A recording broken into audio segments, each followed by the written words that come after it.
Hallelujah. Praise the Lord. Thank you, Jesus. Praise you, Jesus. We love you, Jesus.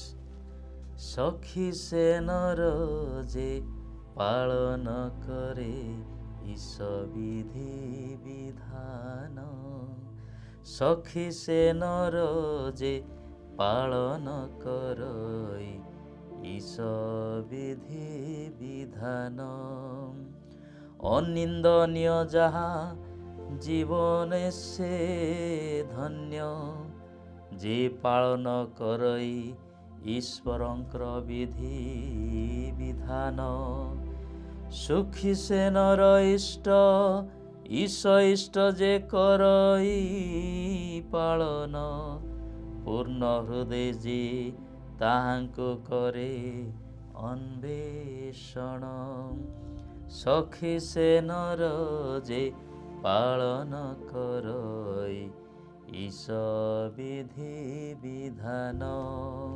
শ্রদ্ধେୟ ଖ୍ରୀଷ୍ଟ ମଣ୍ଡଳୀ, ଆସନ୍ତୁ ସାଧାରଣ କାଳର ଷଷ୍ଠ ରବିବାରରେ ପଠନାବଳୀ ଆମମାନଙ୍କୁ ଚେତାବନୀ ଦିଏ ଯେ କିପରି ଭାବରେ ଆମେମାନେ ଧର୍ମପରାୟଣ ଜୀବନ ଯାପନ କରିବା।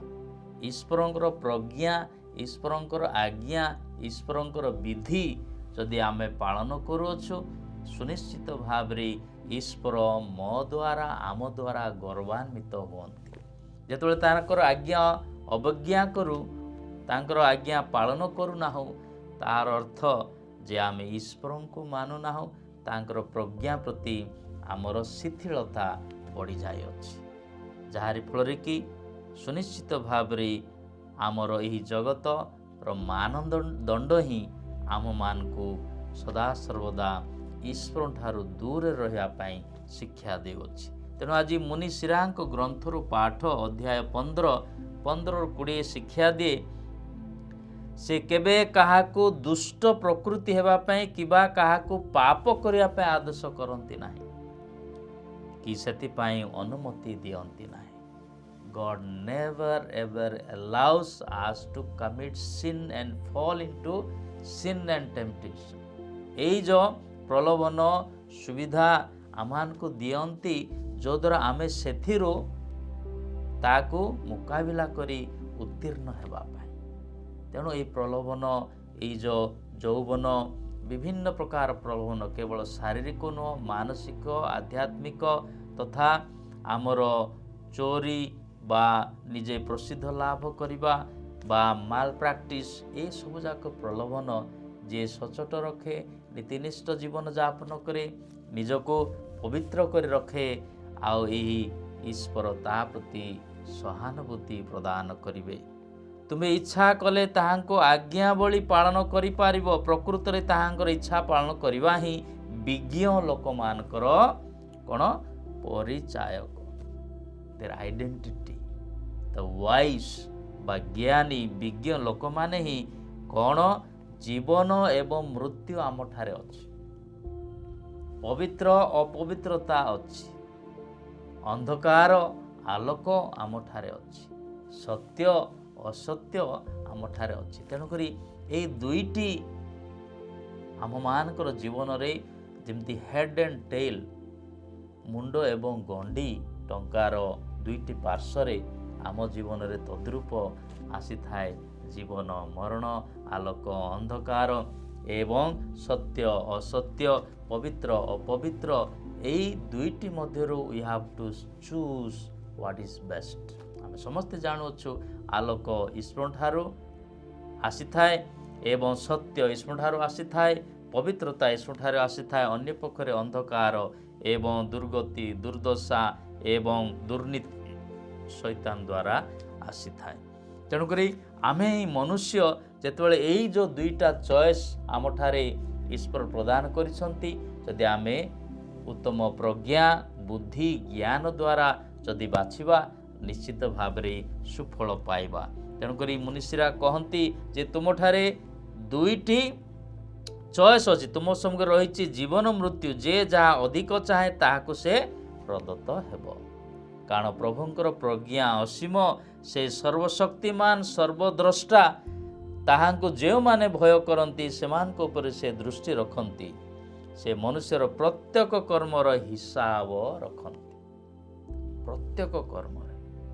ଏବଂ ମାଥ୍ୟୁ ଆମେ ଯଦି ପଢ଼ିବା 12 ଅଧ୍ୟାୟ, ମାଥ୍ୟୁ 12 ଅଧ୍ୟାୟ 36 37 ଅତି ସୁନ୍ଦର ବାକ୍ୟ ଆମେ ଶୁଣିବାକୁ ପାଇବା। କୁହାଯାଏ ମାଥ୍ୟୁ 12 36 ଏବଂ 37,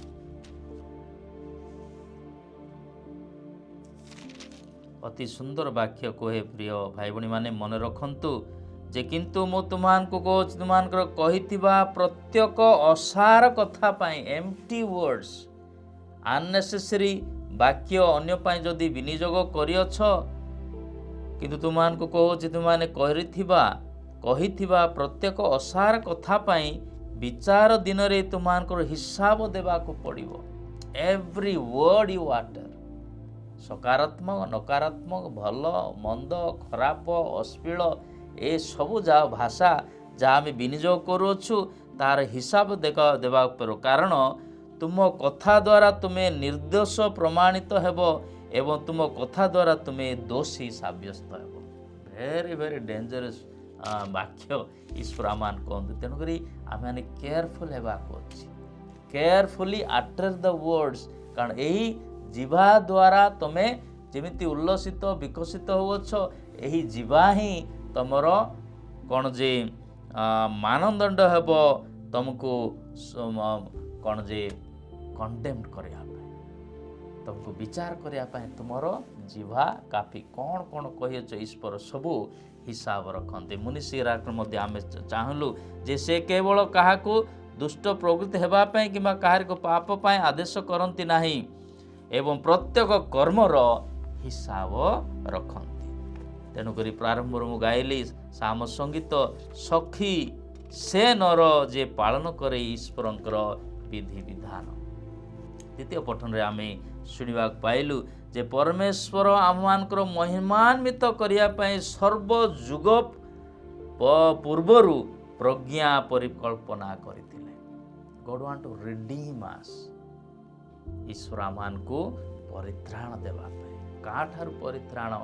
ଏହି ଭଣ୍ଡ ଦୁନିଆରୁ, ଏହି ଖରାପ ଆଚରଣରୁ, ଏହି କୃତ୍ରିମ ଚିନ୍ତାଧାରାରୁ, ଏହି ପ୍ରଲୋଭନରୁ, ଏହି ବିଭିନ୍ନ ପ୍ରକାର ଆଳ ସମାଜକୁ ଯାହା କଳୁଷିତ କରୁଅଛି, ସମାଜକୁ ନଷ୍ଟଭ୍ରଷ୍ଟ କରୁଅଛି, ଆମର ଚରିତ୍ରକୁ ନଷ୍ଟଭ୍ରଷ୍ଟ କରୁଅଛି, ସେ ପ୍ରକାର କୁମନ୍ତ୍ରଣା, କୁଯନ୍ତ୍ରଣା ଏବଂ ଅବାନ୍ତର ଚିନ୍ତାଧାରାରୁ ମୁକ୍ତି କରିବା ପାଇଁ ପ୍ରଜ୍ଞା ଦ୍ୱାରା ଆମମାନଙ୍କୁ ପରିଚାଳନା କରନ୍ତି।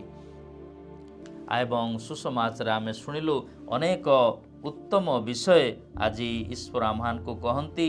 ସୁସମାଚାର, ମାଥ୍ୟୁ ଲିଖିତ ସୁସମାଚାର 5 ଅଧ୍ୟାୟ 17-37 ଅନେକ ବିଷୟରେ ଅଛି ପ୍ରିୟର ଭାଇ ଭଉଣୀ। ତନ୍ମଧ୍ୟରୁ ଯେ ଈଶ୍ୱର କହନ୍ତି ବିଧାନ ପ୍ରବକ୍ତାମାନଙ୍କ ସମ୍ବନ୍ଧରେ ମୁଁ କୌଣସି ନୀତି ନିୟମ ଅବଲମ୍ବନ କରିବାକୁ ଆସିନାହିଁ। ତେଣୁକରି ବିନ୍ଦୁ ବା ବିସର୍ଗ ନଷ୍ଟ ହେବ ନାହିଁ। ପ୍ରଜ୍ଞା ପାଳନ କରିବା ପାଇଁ ଏବଂ ତାହାର ଗୁରୁତ୍ୱ ଉଦ୍ଦେଶ୍ୟ ମୁଁ ରଖିବା ପାଇଁ ଏହି ବିଧାନ ପ୍ରବକ୍ତାମାନଙ୍କର ସମ୍ବନ୍ଧରେ ଈଶ୍ୱର କହନ୍ତି। କ୍ରୋଧ ସମ୍ବନ୍ଧରେ ମଧ୍ୟ ସେ କହନ୍ତି, ତୁମମାନେ ଶୁଣିଅଛ ପୂର୍ବ କାଳରେ ଲୋକମାନଙ୍କୁ କୁହାଯାଇଥିଲା ନରହତ୍ୟା କରିବ ନାହିଁ, କିନ୍ତୁ ଯେ କେହି ନରହତ୍ୟା କରେ ସେ ବିଚାର ଯୋଗ୍ୟ ହେବ। କିନ୍ତୁ ମୁଁ ଏକ୍ସଟ୍ରା ମାଇଲ ଯୀଶୁକୁ ଯାଇ କହନ୍ତି, କିନ୍ତୁ 22 ପଦରେ, କିନ୍ତୁ ମୁଁ ତୁମମାନଙ୍କୁ କହୁଛି ଯେ କେହି ଆପଣା ଭାଇ ବା ଭଉଣୀ ଉପରେ କ୍ରୋଧ କରେ, ରାଗେ, ସେ ବିଚାର ଯୋଗ୍ୟ ହେବ। ଆଉ ଯେ କେହି ଆପଣା ଭାଇ ବା ଭଉଣୀକୁ ଅପମାନିତ କରେ ସେ ମହାସଭାରେ ବିଚାରିତ ହେବ। To offend, we have no right to offend somebody, ridicule somebody, ଅନ୍ୟକୁ ଅପମାନିତ, ପଦଦଳିତ, ଲଜ୍ଜିତ ଏବଂ ବିଭିନ୍ନ ପ୍ରକାର ଲାଞ୍ଛନା ଭାଷା ଆମମାନଙ୍କୁ ବ୍ୟବହାର କରିବାକୁ ହେବ ନାହିଁ। କାରଣ ଆମେ ଯଦି କଲେ ମାଥ୍ୟୁ 12 ଅଧ୍ୟାୟ 36-37 କୁହାଯାଏ, ତୁମର ବାକ୍ୟ ଦ୍ୱାରା ତୁମେ ପଦଦଳିତ ହେବ। ଈଶ୍ୱର ସବୁ ହିସାବ ସୁଚିନ୍ତିତ ଭାବରେ ରଖନ୍ତି।